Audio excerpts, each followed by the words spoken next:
Boleh? 6. InsyaAllah.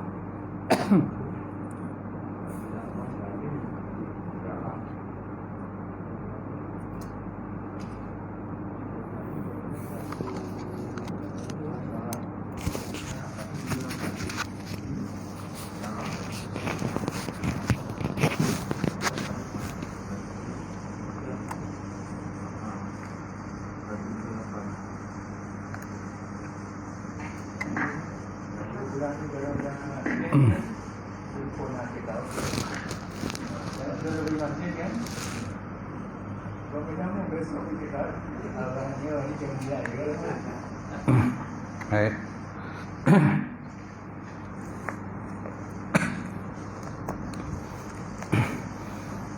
Kita mulakan pengajian malam ini dengan kita sama-sama membaca umul kitab. Ila hadratin Nabi Muhammad Mustafa Rasulullah sallallahu alaihi wasallam wa ala al-kiram wa ashabil izam insyaallah Fatihah. A'udzubillahi minasyaitonir rajim. Bismillahirrahmanirrahim. Alhamdulillahi rabbil alamin. Ar-Rahmanir Rahim. Maliki yaumiddin. Iyyaka na'budu wa iyyaka nasta'in. Ihdinas siratal mustaqim. Siratal ladzina an'amta 'alaihim ghairil maghdubi 'alaihim waladdallin. Amin. Assalamualaikum warahmatullahi ta'ala wabarakatuh. Alhamdulillahillazi nahmaduhu wa nasta'in wa nastahdi wa na'udzu billahi min syururi anfusina wa min sayyiati a'malina. May yahdihillahu fala mudhillalah wa may yudlilhu fala hadiyalah. Asyhadu an la ilaha illallah wahdahu la syarikalah wa asyhadu anna Muhammadan 'abduhu wa rasuluh. Allahumma salli wa sallim ala sayyidina wal nabiyina wa maulana Muhammad imamil muttaqin wa qaddatul mujahidin wa ala alihi wa sahbihi ajma'in. Qala Allah subhanahu wa ta'ala fi kitabil karim wa a'udzu billahi minasyaitonir rajim. Bismillahirrahmanirrahim. Yarfa'illahu allazina amanu minkum wal ladzina utul ilma darajat. Maksudnya Allah SWT mengangkat orang-orang yang beriman dan berilmu di kalangan kamu akan beberapa derajat. Nawaitu ta'alluma wa ta'lim wa tazakkura wa tazkir wa naf'a wal intifa' wal ifadatu istifadah wal hasa 'ala tamassuki bi kitabillahi wa sunnati rasulih wa du'a ilal huda wa dalalati ilal khairi ibtigha'a mardatillah wa qurbi wa sawabi subhanahu wa ta'ala. Yang semati semuliakan fadilatul imam kita, imam salat maghrib. Seluruhnya semuliakan Tuan Bilal. Seluruhnya jawatan kuasa masjid, jawatan kuasa surau. Nasib lah. Seluruhnya jawatan kuasa surau, sidang jemaah muslimin muslimat mukminin mukminat Allah Ta'ala. Alhamdulillah. Kita panjatkan puji serta syukur kepada Allah Subhanahu Wa Taala kerana dengan limpah kurnia serta rahmat daripada Allah kita dapat bersama malam ini insya-Allah untuk kita sambung pengajian kita. Malam ni kita masuk kidam kan? Kidam. Betul tak? Kidam mana sedialah. Sedia insya-Allah.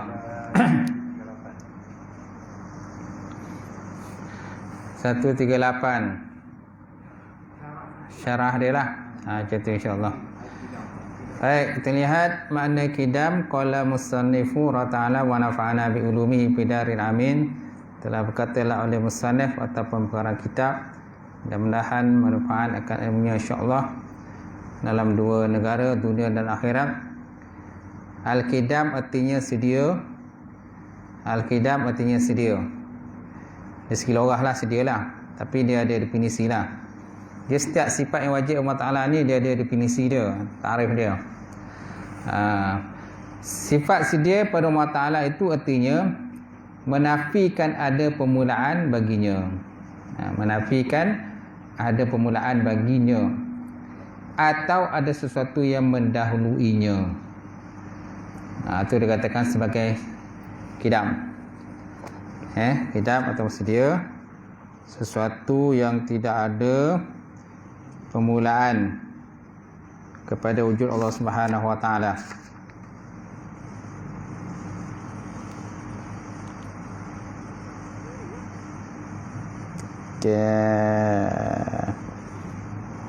Maknanya anna wujud Allah Ta'ala ghairu masbukin bi'adam. Wujud Allah Ta'ala itu tidak didahulukan dengan tiada. Tak didahulukan dengan tiada. Baik. Ada Allah Ta'ala itu tidak ada sesiapa menjadikannya. Ada Allah Ta'ala itu tidak ada sesiapa menjadikannya. Dialah yang mencipta sesuatu daripada tiada kepada ada. Dialah mencipta sesuatu daripada ada kepada tiada. Dia adalah Khaliq, Khaliq pencipta. Khaliq, kha alif lam qaf, alif Khaliq. Dan kita adalah makhluk. Makhluk, mim kha lam waw qaf, makhluk.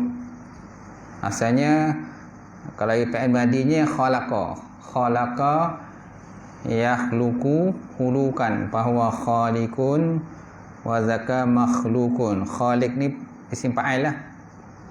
Isim fa'il mana pembuat. Fa'il mana pembuat. Makhluk yang kena buat, isim maf'ul. Jadi kita ni makhluk daripada asal perkataan daripada isim maf'ul lah yang kena buat. Makhlukun, ada waw, mim kha lam waw qaf, makhlukun. Okey.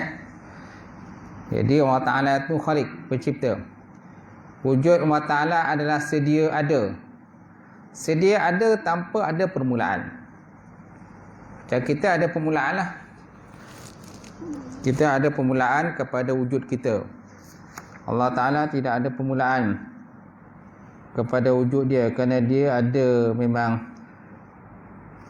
ada, daripada azali lagi memang dah ada lah, dah wujud Allah Subhanahu Wa Ta'ala. Begitu juga dengan nama Allah Ta'ala. Nama Allah tu memang dah ada, sedia ada dah. Macam tu. Bukan maknanya sebelum ada makhluk nama Allah Ta'ala tak ada. Makhluk yang bagi nama pada Allah, bukan.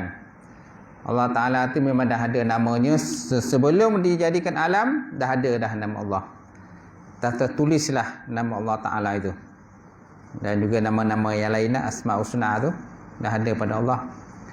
Bukan maknanya sebelum ada makhluk nama Allah tak ada nama, Allah Ta'ala tak ada nama, kosong, tak ada nama. Makhluk yang bagi nama pada Allah, bukan macam tu. Jadi Allah Ta'ala memang dah ada nama sebelum diciptakan langit dan bumi, makhluk semuanya. Jadi begitu juga dengan wujud Allah Ta'ala. Wujudnya itu adalah sedia ada tanpa ada permulaan. Okey. Andainya kita menyatakan ada sesuatu yang mendahului Allah Ta'ala, maka itu adalah mustahil. Kerana setiap sesuatu yang didahului dengan sesuatu yang lain, pastilah ianya makhluk ataupun hadis, dan bukannya Khaliq, pencipta. Kita ni adalah makhluk ataupun hadis, benda baru. Allah Ta'ala qadim. Qadim ataupun kidam lah. Apa makna kidam? Qadim maknanya tiada permulaan. La awalu fi wujudihi. La awal fi wujudi, tidak ada permulaan kepada wujud dia. Kemudian lepas kidam nanti ialah baqa', kekal.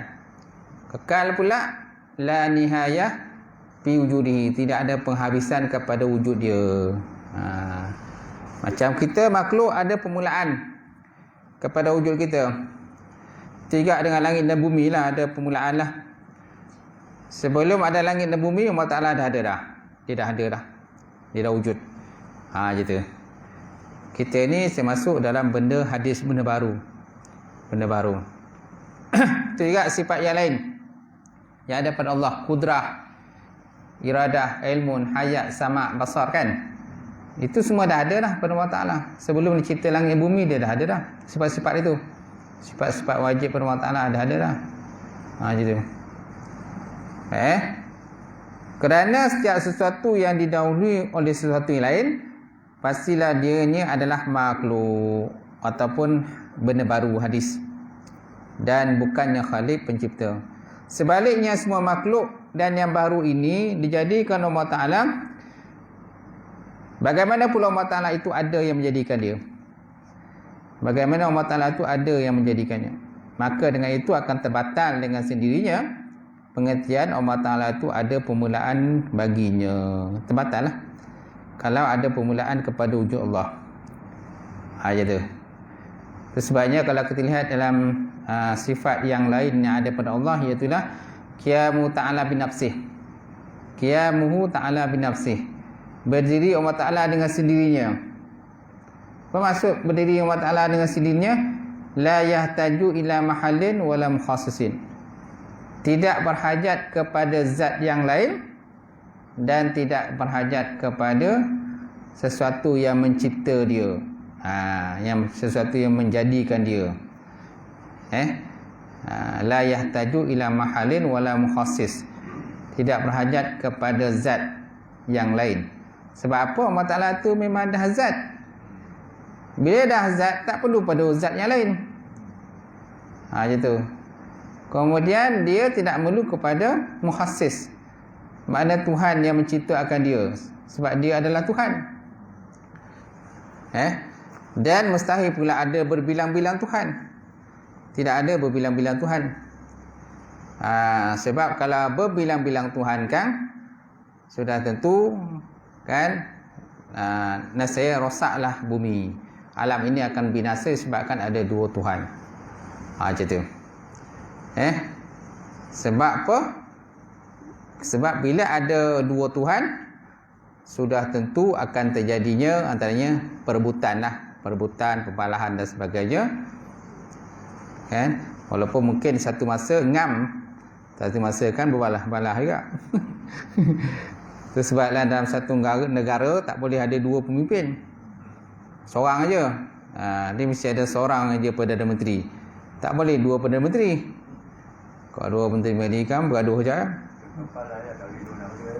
Dua order tak boleh. Baik, seterusnya. Dalam matan ada disebutkan, apabila Allah Ta'ala itu bersifat dengan khidam, maka jadilah dianya qadim. Bila Allah Ta'ala ni bersifat dengan khidam, sedia, maka jadilah dianya qadim. Qadim artinya sedia. Manakala khidam adalah sedia, qadim adalah sedia ada ataupun tersedia. Khidam ni ialah isim fa'il. Qidam ni isim masdar qidam. Qadim isim fa'il. Isim fa'il. Qadim. Qaf alif dal ya mim qadim. Ataupun qaf dal ya mim qadim isim fa'il. Maknanya yang sedialah. Yang sedia ada ataupun tersedia. Artinya menafikan Allah Ta'ala itu ada permulaan. Apabila kita menyatakan Allah Ta'ala itu bersifat dengan sedia ada, maka sudah pasti Allah Ta'ala itu telah sedia ada sebelum adanya sesuatu.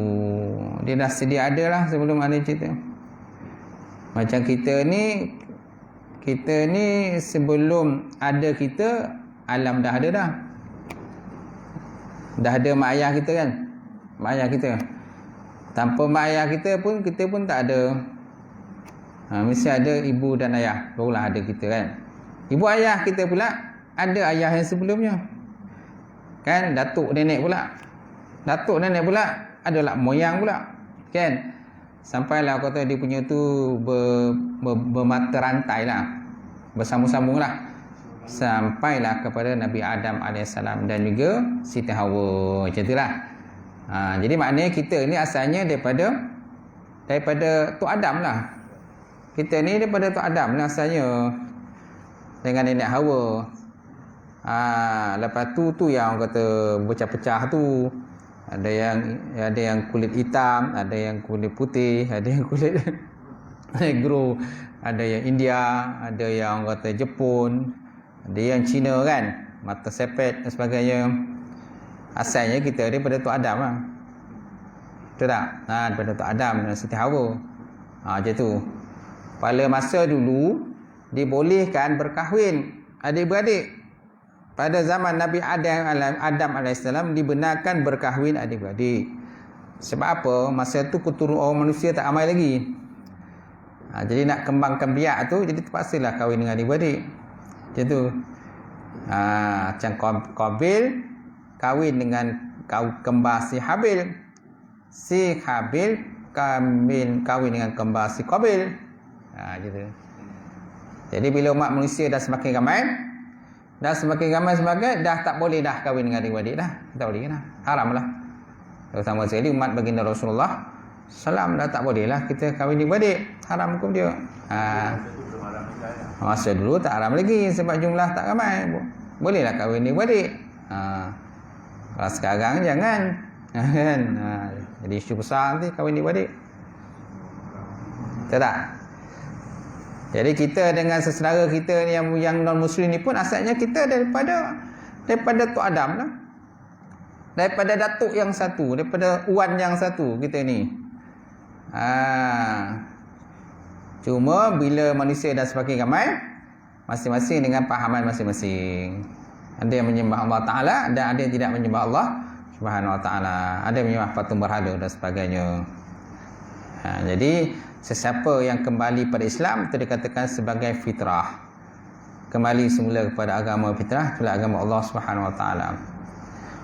Baik, seterusnya tuan-tuan, sedianya Allah Ta'ala itu menunjukkan hal keadaannya telah tersedia ataupun sedia ada. Maka sifat Allah Ta'ala itu qidam, dalam hal keadaannya qadim. Dalam keadaannya qadim, sedia ada kan. Memang sedia ada. Sebelum ada langit bumi dah adalah Allah Ta'ala. Okey.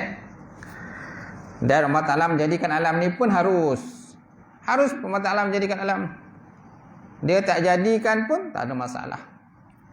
Tidak pun kalau manusia taat pada Allah, tidak akan mengurangkan darjat Allah Ta'ala. Tak akan menambahkan darjat. Kalau manusia taat pada Allah Ta'ala, dia tidak akan menambahkan darjat Allah. Kalau manusia tak taat pun tak akan mengurangkan darjat Allah Ta'ala. Kerana Allah Ta'ala tidak berhajat kepada makhluk, tetapi makhluk itulah yang berhajat kepada Allah Subhanahu Wa Ta'ala. Kan? Baik. Untuk memudahkan faham perkataan qidam dan qadim itu, kita contohkan seseorang yang sifatnya suka berniaga, maka kita panggil dia sebagai peniaga. Seorang yang sifatnya suka mengajar, kita katakan sebagai pengajar ataupun guru, pensyarah. Seorang yang suka menganjurkan sesuatu program, kita namakan sebagai penganjur. Maka begitulah juga dengan qidam dan qadim. Qidam, mana kalau yang suka berniaga tu namanya qidam. Peniaga qadim. Orang suka mengajar qidam. Yang mengajar adalah qadim. Macam itulah, itulah ibarat je lah. Macam tu. Tetapi peniaga tetap hadis. Peniaga ke, pengajar ke, guru ke, itu semua adalah makhluk. Adalah benda hadis, benda baru. Kita ni semua benda baru. Macam tu. Ini dia nak contoh perumpamaan sajalah. Macam tu. Untuk membahaskan persoalan qadim, ada suatu perkataan yang hampir sama dengan qadim, itulah azali. Dah dengar kan? Kita ni semua telah tertulis di azali kan. Kita punya rezeki dah tertulis di azali dan sebagainya. Jodoh telah pun tertulis di azali. Hidup mati telah tertulis di azali. Jadi kedua perkataan ini mengikut setengah ulama adalah sama ada daripada segi kehendak ataupun maksudnya. Tetapi ada setengah ulama pula menyatakan kedua-duanya adalah mempunyai perbezaan. Ada kata qidam, qadim dengan azali benda sama. Ada pula ulama menyatakan tak sama.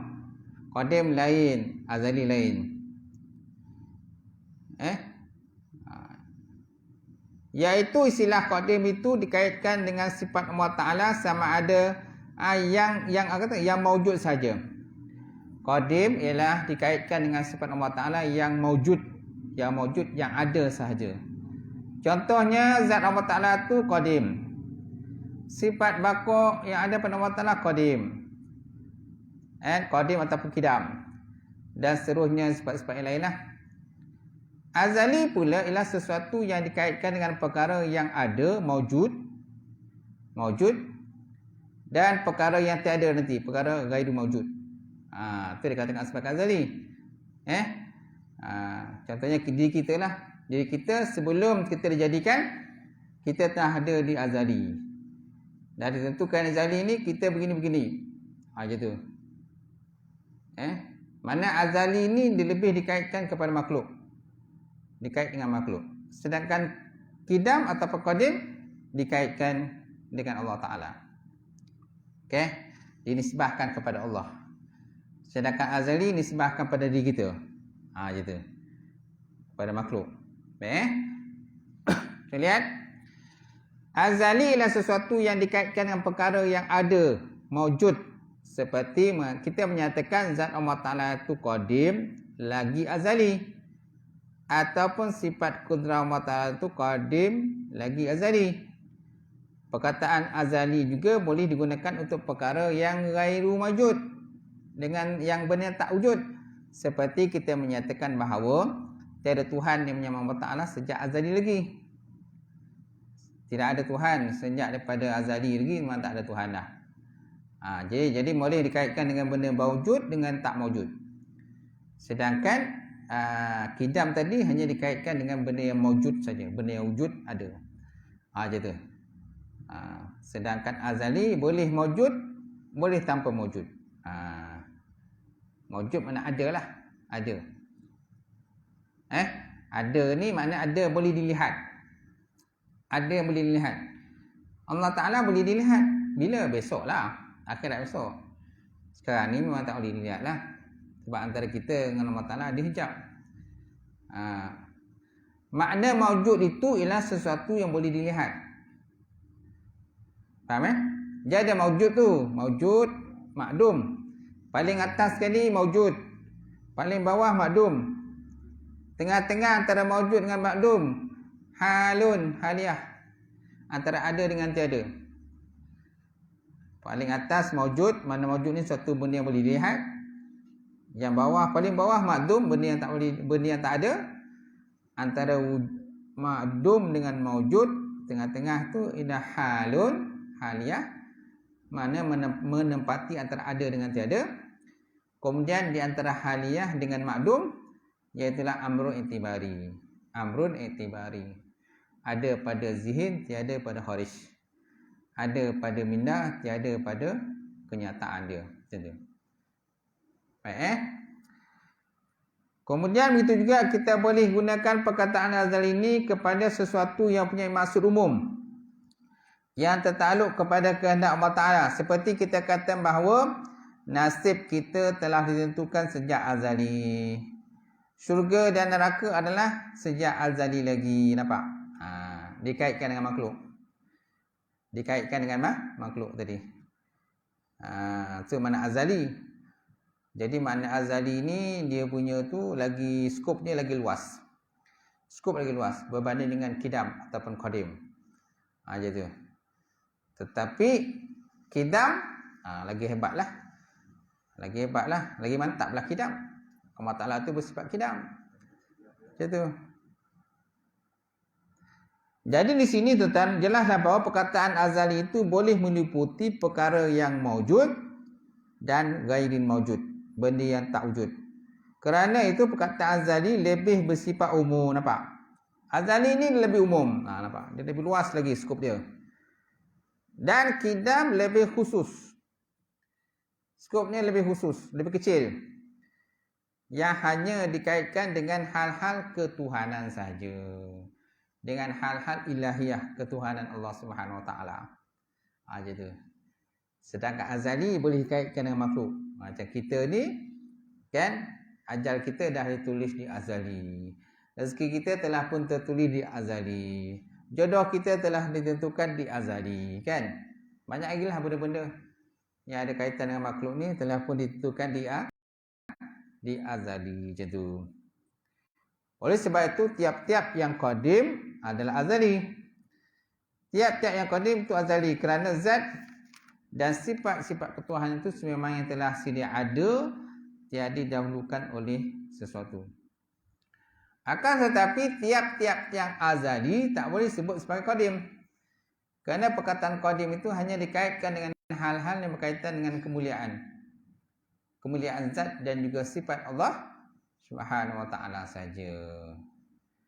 Tu azali, itu qadim lah. Mana qadim ni lagi mantap lah gitu. Lagi mantap lah. Kenapa? Dia khusus pada zat Allah Ta'ala. Dan qadim ni tak binasa kan? Tak binasa. Contoh Allah Ta'ala sifat kudrahnya qadim. Sifat apa? Sifat-sifat nama Allah Ta'ala semuanya qadim. Al-Sabur, Al-Syakur, Al-Jabbar, Al-Wahhab, Al-Mutakabbir, Ar-Rahman, Ar-Rahim kan?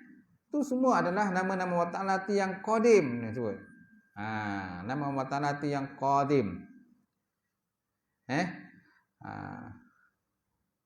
Nama-nama Allah Ta'ala itu qadim. Dan nama-nama itu telah pun ada sebelum diciptakan langit dan bumi lagi. Nama itu dah ada lah. Asma Husna itu memang dah ada.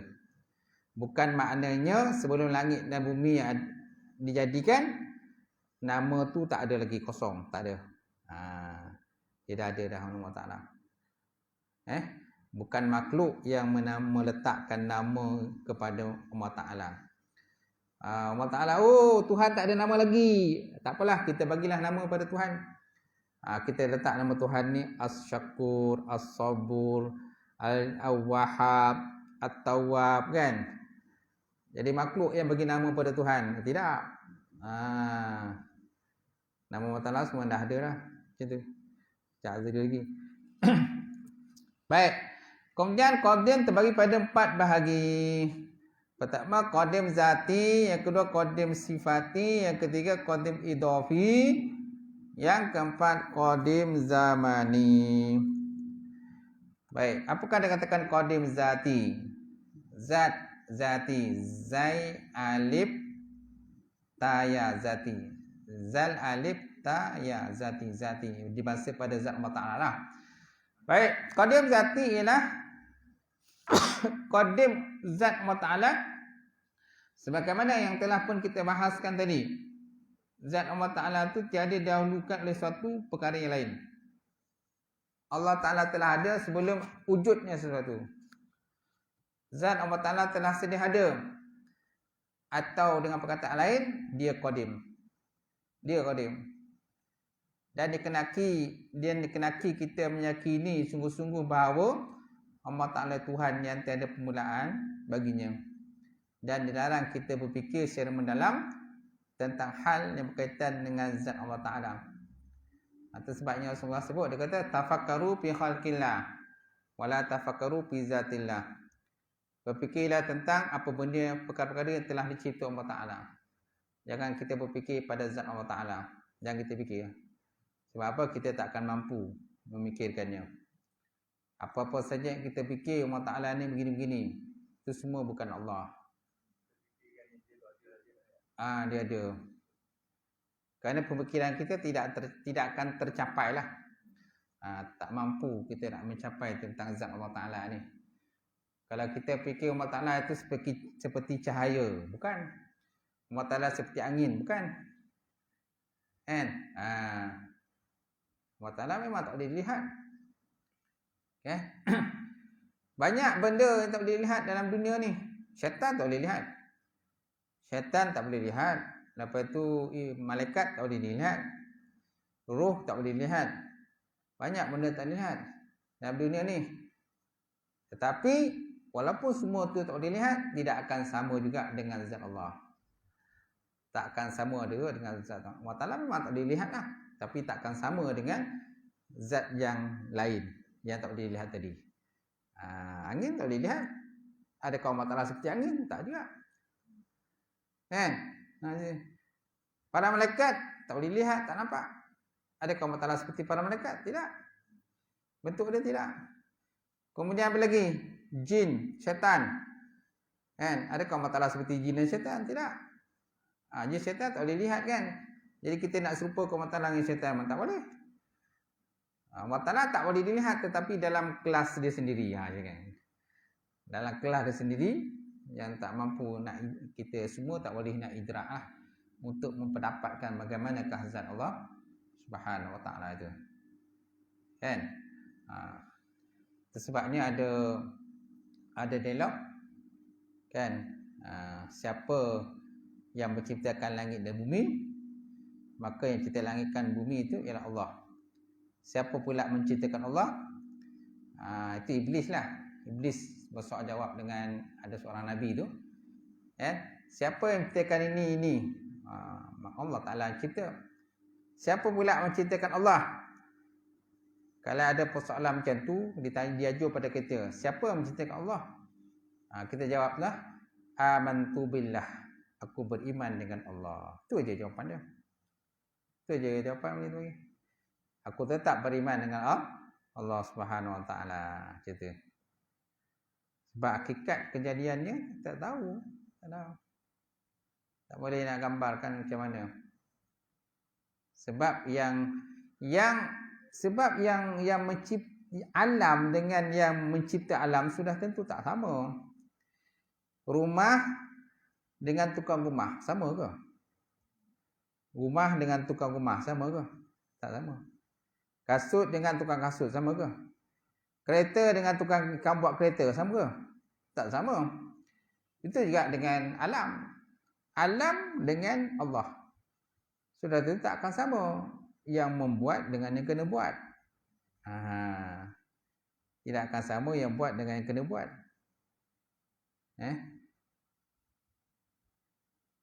Makhluk ialah takkanlah pembuat kereta sama dengan kereta. Pembuat hatta robot sekalipun, robot dengan orang buat robot, adakah sama? Sama. Robot lain, orang buat robot lain. Kan? Antara benda yang menakjubkan dalam dunia ini ialah penciptaan makhluk manusia ni. Sebab makhluk manusia ni memang kata begitu, penciptaannya begitu kompleks. Cantik lah Allah Ta'ala buat, kan? Macam tu. Manusia diberikan akal pemikiran. Binatang dia tak ada akal pemikiran. Macam tu. Sebabnya manusia ni anggota badannya sangat bernilai. Mata ni bernilai, otak bernilai, telinga bernilai, jantung bernilai, semua bernilai. Cuba nak nisbahkan dengan lembu kan. Otak lembu, apa nilai otak lembu tu? Tak ada nilai sangat lah. Ada nilai, tak banyak lah. Macam tu. Kulit lembu apa nilai? Paru-paru lembu, perut lembu, jantung lembu. Apa nilai? Tak ada nilai. Tapi juga cuba manusia kan. Mata manusia, telinga manusia, lidah manusia kan, jantung dia, hati dia, paru dia, buah pinggang. Semua ada nilai. Mahal betul kan, ribu juta kan, mata sebiji mata tu berapa juta kan, berapa ribu mata, telinga, betul tak? Satu lagi anugerah Allah Ta'ala bagi ni, suara kan, suara. Semua tak ada suara, bisu macam mana? Baik. Kemudian qadim sifati pula. Macam mana dengan qadim sifati? Qadim sifati ialah qadim sifat Allah Subhanahu Wa Ta'ala. Oleh sebab zat Allah Ta'ala itu qadim, maka telah tentu sifat-sifatnya pun qadim. Kerana sifat tidak akan berdiri tanpa zat. Sifat tidak akan berdiri tanpa zat, tanpa batang tubuh. Kan? Mesti ada tempat berdiri dia. Untuk mudah faham pengertian zat dan sifat, kita umpamakan seperti sebuah buku. Apabila kita pegang buku, kita rasa ada zat buku. Bila kita buku, kita akan rasalah keras kan? Zat buku. Artinya kita rasa dengan tangan bahawa buku tak ada. Manakala yang kita lihat benda yang dikatakan buku itu ialah sifat. Contohnya bentuk dia yang empat segi, bentuknya kata berwarna-warni, ada gambar, ada tulisan dan sebagainya. Zat ialah sesuatu yang dapat kita rasa, tetapi sifat adalah sesuatu yang kita lihat. Akan dapat memberikan nama pada zat. Ini contoh je. Tapi jangan serupakan dengan zat Allah Ta'ala. Ini zat makhluk. Kalau zat makhluk tu memanglah boleh kita rasa. Zat makhluk boleh dirasa. Walaupun ada makhluk-makhluk yang tak boleh rasa. Pada jin syaitan kan, malaikat mana boleh rasa? Tak nampak pun, tak boleh lihat pun. Tapi dia wujud, ada alam. Macam tu. Dalam bilik ni kan, dalam bilik ni antara kita dengan ruang ni kan, seolah macam tak ada apa-apa pun, kosong kan. Tapi sebenarnya ada benda berterbangan, benda-benda yang sangat halus berterbangan. Yang kalau kita nak tengok, kena pakai teropong, mau nampak, punya ada benda-benda terbangan, benda-benda yang sangat halus lah, macam tu. Bakteria apa semua kan, ada nampak berterbangan kan, macam tu, benda yang halus. Kerana setiap benda halus ni dia mengambil kadar lapang dia. Kat mana dia duduk ke situ, yang lain tak boleh duduk. Gitu. Kerana setiap benda tu sama ada dia bergerak ataupun diam. Sama ada bergerak atau diam. Kalau dia tak bergerak, dia diam. Kalau tak diam, dia bergerak. Mustahil ada dua benda pada satu benda. Dia bergerak, dia pun diam sama-sama, tak. Kerana setiap makhluk ni sama ada dia bergerak ataupun diam. Ada makhluk yang latif, jisim latif, ada yang jisim kasif. Latif ni jisim yang sangat halus, yang tak boleh nampak mata kasar. Yang kedua kasif ni jisim yang besar, nampak dengan mata kasar kita lah, macam tu. Kita kena faham lah tu. Baik, seterusnya, zat adalah sesuatu yang dapat kita rasa, tetapi sifat adalah sesuatu yang kita lihat akan dapat memberikan nama pada zat. Namun zat Allah Ta'ala adalah sifatnya tidak begitu. Sebaliknya pula. Dia nak buat contoh je tadi. Tapi jangan samakan dengan zat Allah Ta'ala dengan sifat Allah Ta'ala. Perumpamaan tadi hanya untuk memudahkan faham perkataan zat dengan sifat aja. Berbalik dengan persoalan qadim, sifat Allah Ta'ala yang maha agung, contohnya tiada permulaan kepada sifat wujud Allah Subhanahu Wa Ta'ala, tiada permulaan kepada sifat kudrah, iradah, ilmu dan sebagainya. Ilmu mata'ala. Macam tu. Tu kena faham lah. Sifat duduk pada zat. Sifat duduk pada zat. Kan? Macam tu. Contohnya warna hijau. Warna hijau ni duduk pada sejadah ni. Warna hijau ni duduk pada sejadah. Tak ada sejadah, tak ada warna hijau. Tak ada sejadah, tak ada warna hijau ni. Makna yang kita pegang ni ialah zat dia. Yang boleh kita rasa pegang ni zat sejadah. Macam tu. Sedangkan warna hijau ini adalah sifat dia. Sifat yang duduk pada zat. Macam tu. Ini benda dunia lah, benda-benda baru, benda hadis. Tapi jangan diserupakan dengan zat Allah Ta'ala dalam bab ini.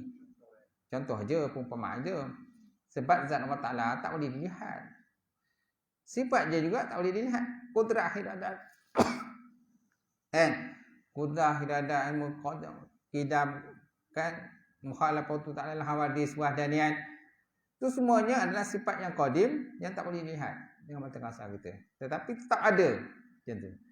Tetap ada yang tidak akan bercerai tanggal daripada Allah Subhanahu Wa Ta'ala. Baik. Soalnya qadim idafi.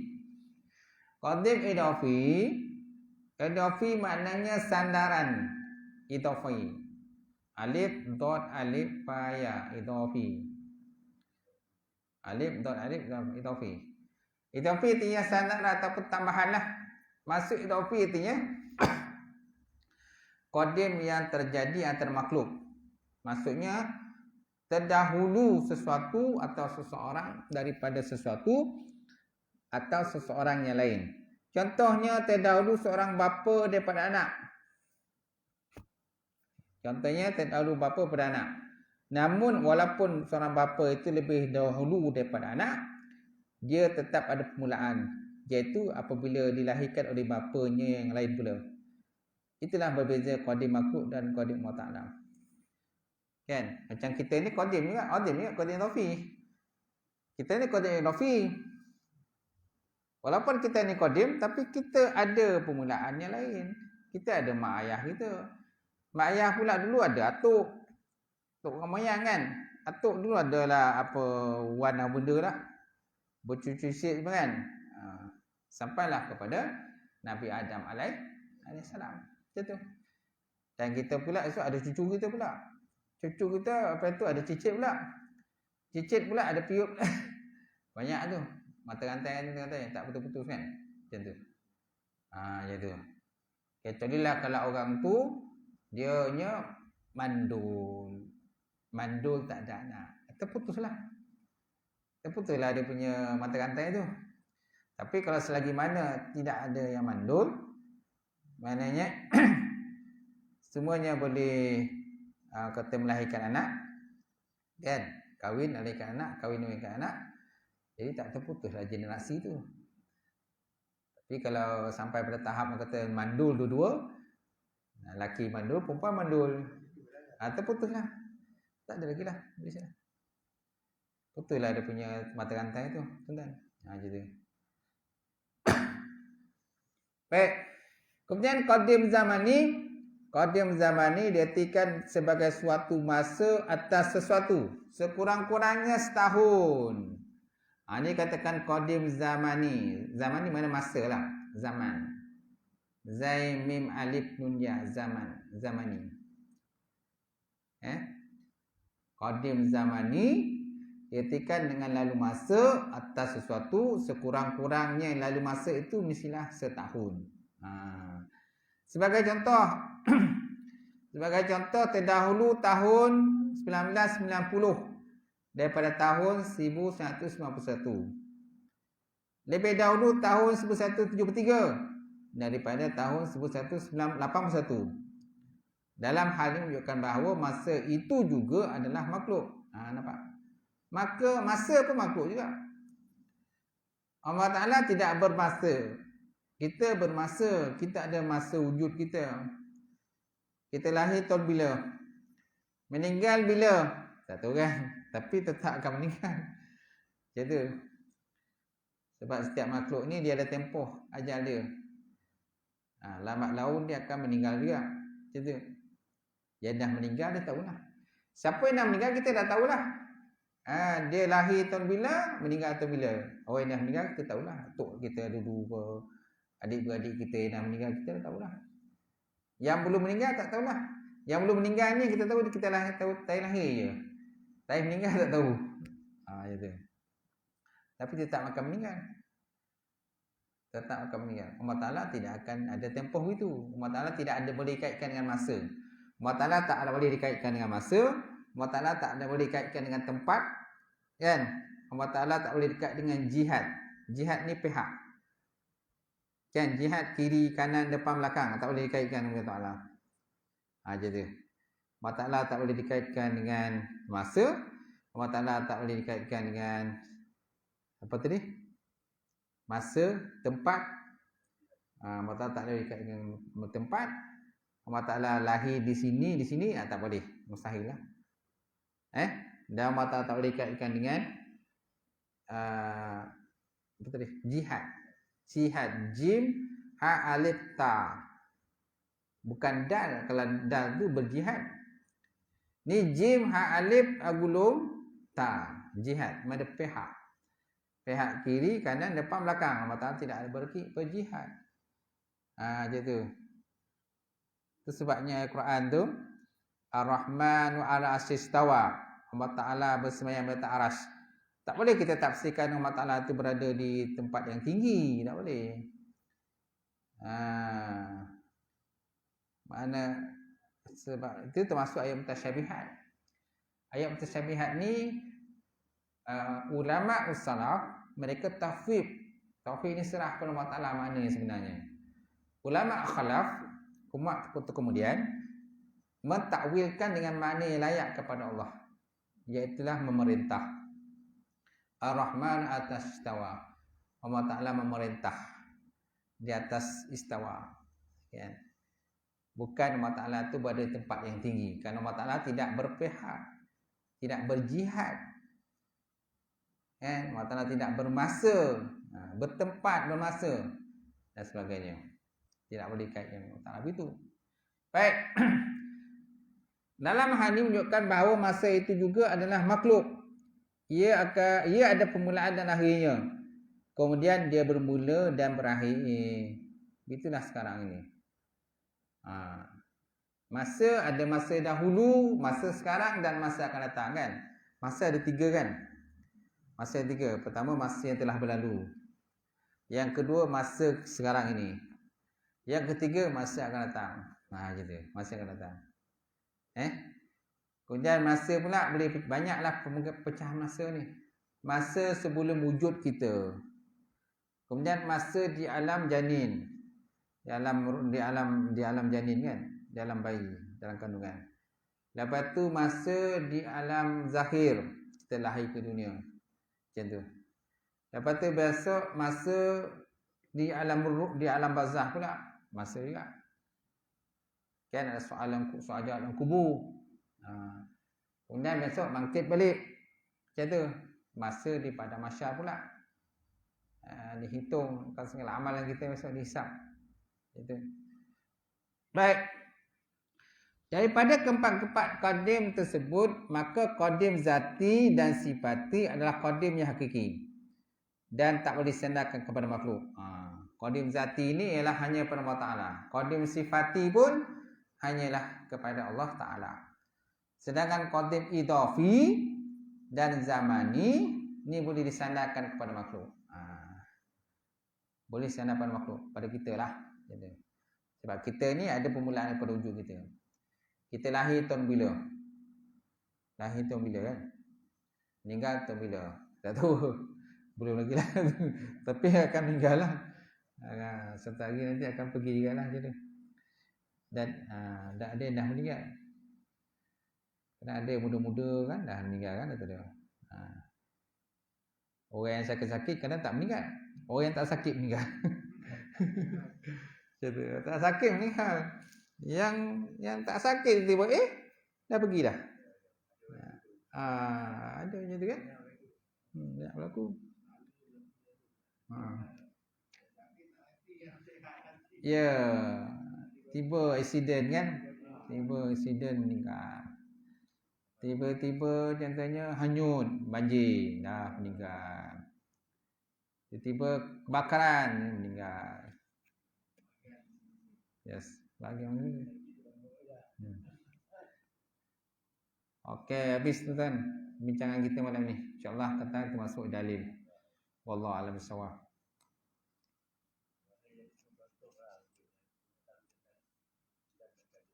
Ya. Ada soalan? Tunggu saya tutup ada tak?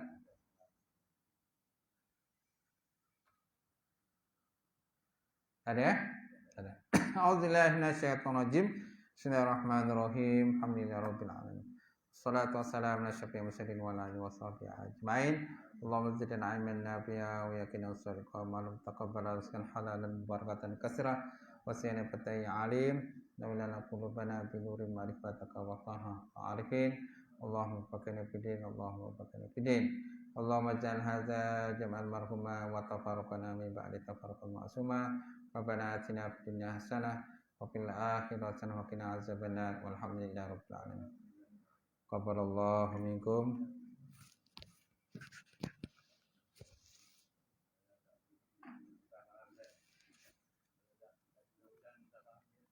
Ya.